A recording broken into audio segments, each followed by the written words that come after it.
be for you. This is Bollywood box office. You're with me, Salil. And it's at one time in a year that we see Amir Khan acting on screen. And it's always worth the wait. Today is no different. It's all about Dangal. Last time when PK came, I was a bit disappointed. Didn't work for me as much. Oh my God, for me, it was a far better film. This time, I was hoping that the hangover of Sultan wouldn't be there. But boss, they're two different films. Let's just start with that. Sultan is fictitious. Sultan is about a star. Sultan is about Salman Khan. Dangal is a real story.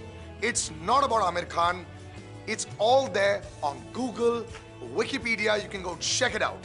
So the question is, this was a real story that we were talking about. Could they actually pull it off? The basic core of the film is about the Fogart family. A real-life family where Mahavir Fogart was a wrestler who wanted to become big but had to give it up because, as he says in the movie, Naam kamaya, Shauhrat kamai, but paisa nahi kamaya. If you don't understand Haryanvi, if you can't feel Haryanvi, you cannot understand this film.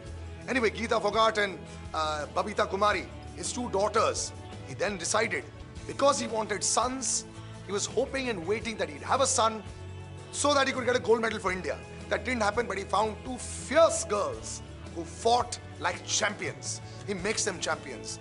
They fight in dangals, which is a male-dominated domain, and that eventually emerge victorious.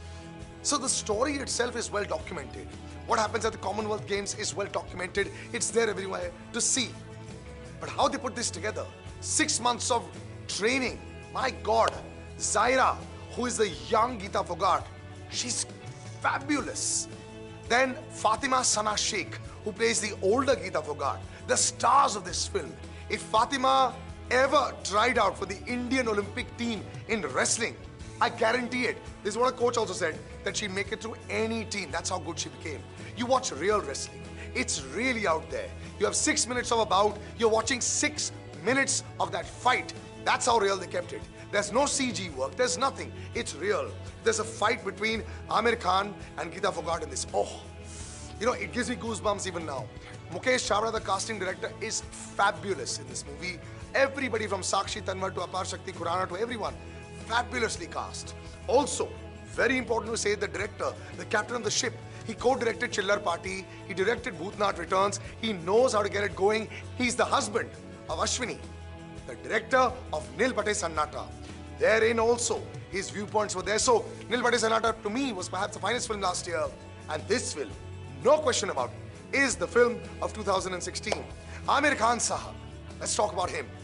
The man's dedication, the man's givingness to make the film bigger than himself can never be questioned. And this is one such film once again.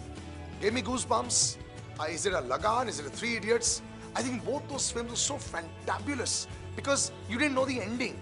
Here, I knew the ending. So maybe not a 5-star for me, but strong enough for a 4-star, especially with the soundtrack as well. Dhakkad is a fantastic track. Hilaria, as well as Hanikarak Bapu, all of them doing fantastically well.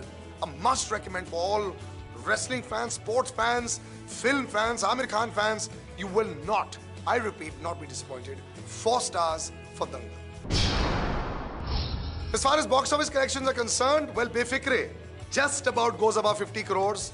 Will definitely be counted as a flop in the year 2016. Actually, very bad 2016 we've had.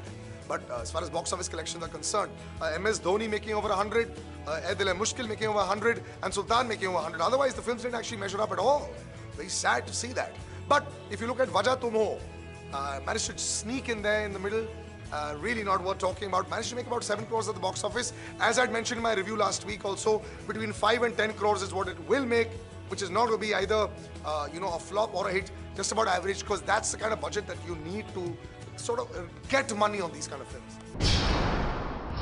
Next week, no big films to talk about, but the week after that, Aditya Roy Kapoor and Shraddha Kapoor make a bit of a comeback. So, OK Janu is what we're going to look forward to on the 13th of Jan. The drums.